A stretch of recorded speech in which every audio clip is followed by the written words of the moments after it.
ধেয়ে আসছে সবচেয়ে শক্তিশালী এল নিনো, ভয়ঙ্কর স্বাস্থ্য ঝুঁকির আশঙ্কা। আসন্ন গ্রীষ্মে বিশ্বজুড়ে আছড়ে পড়তে পারে এল নিনো, যা গত 140 বছরের ইতিহাসে সবচেয়ে শক্তিশালী হওয়ার আশঙ্কা করেছেন আবহাওয়াবিদরা।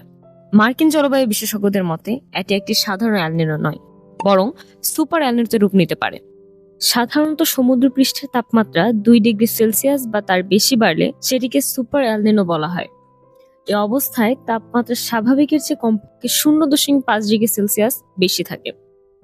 মার্কিন জাতীয় আবহাওয়া সংস্থার তথ্য অনুযায়ী এ অবস্থা সাধারণত উত্তর গোলার্ধের বসন্তে শুরু হয় এবং 3 থেকে 7 বছর পর পর বদলায়। 1950 সালের পর থেকে এমন ঘটনা খুব কম বারই ঘটছে। বিশেষজ্ঞদের মতে বর্তমানে এমন কিছু লক্ষণ দেখা যাচ্ছে যা ইঙ্গিত দিচ্ছে শক্তিশালী বা সুপার এল নিনো গড়ে উঠতে পারে।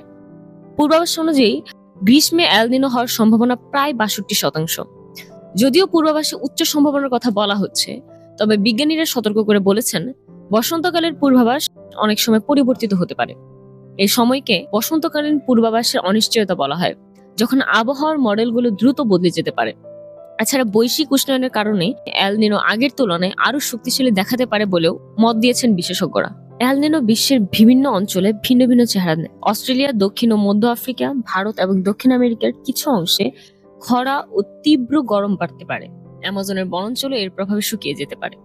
অন্যদিকে যুক্তরাষ্ট্রের দক্ষিণাঞ্চল, মধ্যপ্রাচ্যের কিছু অংশ ও দক্ষিণ মধ্য এশিয়ার অতিবৃষ্টি, বন্যা ও ঘূর্ণিঝড়ের মতো চরম আবহাওয়া দেখা দেওয়ার আশঙ্কাও তৈরি হয়েছে।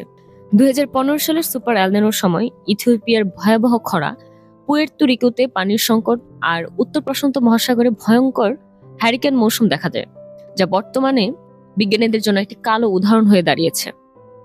কলোরাডো বিশ্ববিদ্যালয়ের ডক্টর জুয়েল নিসদবে বলেছেন, শুধু বড় ধরনের জলবায়ু পরিবর্তন হবে বলেই খরা পুরোপুরি শেষ হয়ে যাবে এমন ভাবা ঠিক নয়।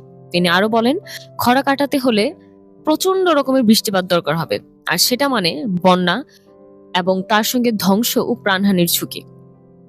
বিশ্ব আবহাওয়া সংস্থার মহাসচিব অধ্যাপক সেলেস্তে সাউলো বলেন, মানুষের কর্মকাণ্ড প্রাকৃতিক ভারসাম্যকে ক্রমবর্ধমান হারে বিঘ্নিত করছে।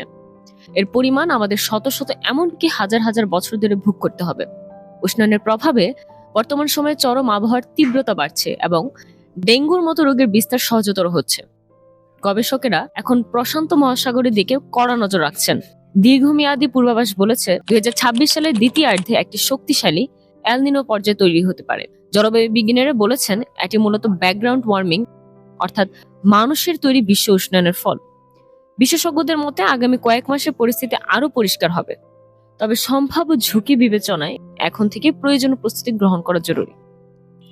এল নিনো শুধু একটা জলবায়ু ইভেন্ট নয়, এটি পৃথিবীর কাছে একটা চূড়ান্ত সতর্কবার্তা যে যতদিন না আমরা কার্বন নিঃসরণ কমাবো, বনভূমি রক্ষা করব, নদী হাওর ও জলাভূমি নষ্ট হওয়া বন্ধ না করব, ততদিন প্রকৃতি আমাদের ক্ষমা করবেন না। বরং উষ্ণায়ন আর এল নিনোর মতো ঘটনার মিশ্রণে তা ফিরে আসার শক্তি হবে বহু গুণ বেশি ভয়ঙ্কর। এল নিনো শুধু আবহাওয়ার রিপোর্ট নয়, এটি আমাদের উপর প্রকৃতির ফাইনাল ওয়ার্নিং বোর্ডে লেখা একটি বড় লাল সাইন হয়ে দাঁড়িয়েছে।